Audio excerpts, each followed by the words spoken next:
নামটা ডিভিশনটা শঙ্কর প্রসাদ দলপতি, advocate high court এবং secretary bar association high court Calcutta. সেখানে দেখা যাচ্ছে থেকে যেভাবে বাংলাদেশি হিন্দুদের ওপরে অত্যাচার করা হচ্ছে, অর্থাৎ আপনি ভালো করে কোড আনকোড করে আমি বলছি যে তার নাম হচ্ছে দীপু দাস, যাকে নিয়ে আন্দোলন করছেন বাংলার সনাতনীরা, যেখানে রাজপথে নেমেছেন বাংলাদেশি হাই কমিশনের ডেপুটেশন দেওয়ার জন্য। সেখানে দেখা যেভাবে তাদের আমি এতে পুলিশকে তো দোষ দেব না, পুলিশকে চালাচ্ছে মমতা ব্যানার্জির প্রশাসন। মমতা ব্যানার্জির প্রশাসন কিরম কাজ করে দেখুন, তারা তো মমতা ব্যানার্জির নির্দেশে করে।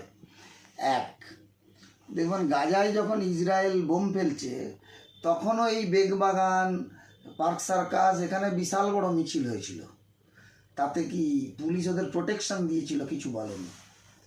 আপনি দেখুন হুমায়ুন কবির মুর্শিদাবাদে বাবরি মসজিদের উদ্বোধন করছে, লক্ষ লক্ষ মানুষ, তাতে 500 পুলিশ দাঁড় করিয়ে প্রশাসন প্রোটেকশন দিচ্ছে। অথচ হিন্দুরা, হিন্দু সন্ন্যাসীও ছিলেন ওর মধ্যে, অনেক ব্রহ্মচারী ছিলেন, তারা কিন্তু নিরস্ত্র ছিলেন, কারুর হাতে একটা অস্ত্র ছিল না বা একটা লাঠি ছিল না। কিন্তু দেখুন পুলিশ, এই যে হিন্দুত্ব যখন কথাটা আপনি বলতে যাবেন তখনই আপনাকে সাম্প্রদায়িক বলে দাগিয়ে দেবে।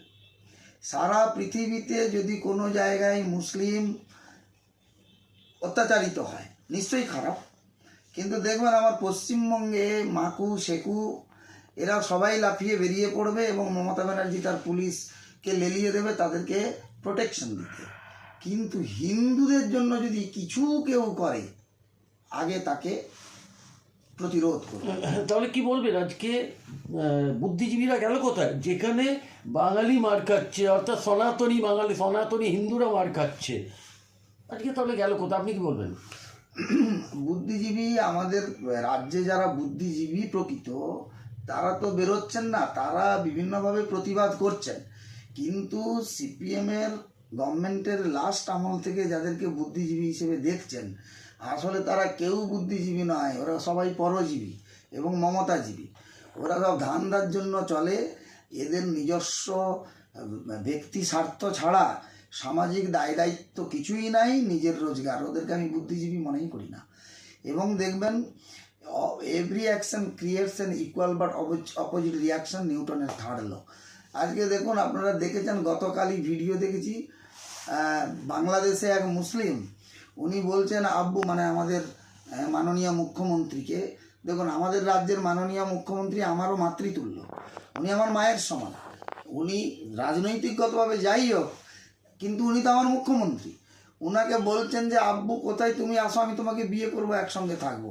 আচ্ছা ভাবুন তো, গোটা রাজ্যে তৃণমূলের কোনো নেতা, কোনো কর্মী নাই যে মমতা ব্যানার্জি তো আমাদের যেমন শুধু মুখ্যমন্ত্রী মাতৃতুল্য, তৃণমূলের লোকেদের কাছে তো উনি মুখ্যমন্ত্রী প্লাস ওনাদের দলনেত্রী। তার সম্মান রক্ষা করার জন্য একটা তৃণমূলের লোক বেরিয়েছে? আমি একমাত্র বিভিন্ন জায়গায় খুঁজে দেখেছি, আমাদের বিজেপির একজন এমএলএ অসীম সরকার মহাশয়, উনি একটা ভিডিও করে প্রতিবাদ করেছেন। এছাড়া গোটা রাজ্যে তৃণমূলের একটা কর্মী, একটা সমর্থক, একটা নেতা, কেউ এটা নিয়ে কিছু বলেননি।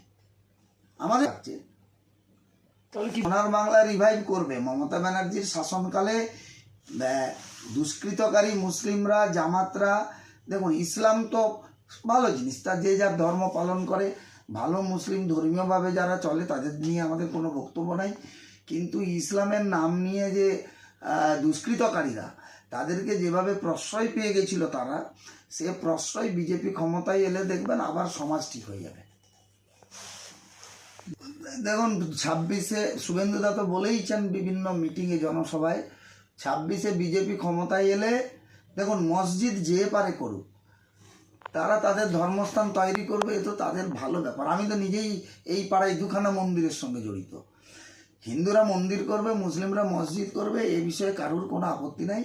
কিন্তু ওই বিদেশি শত্রু আর আমাদের ভারতীয় হিন্দু মহিলাদের ধর্ষণকারী, বিদেশি শত্রু লুণ্ঠনকারী, তাদের নাম নিয়ে ভারতবর্ষে সংস্কৃতি তৈরি হবে, এটা বিজেপি ক্ষমতা এলে করতে দেবে না। এবং শুভেন্দুদা তো নিজেই জনসভায় বলেছেন, এবং আমি শুভেন্দুদাকে অনেক কোটি কোটি প্রণাম করি যে এই ধরনের ওনার চিন্তাধারার জন্য।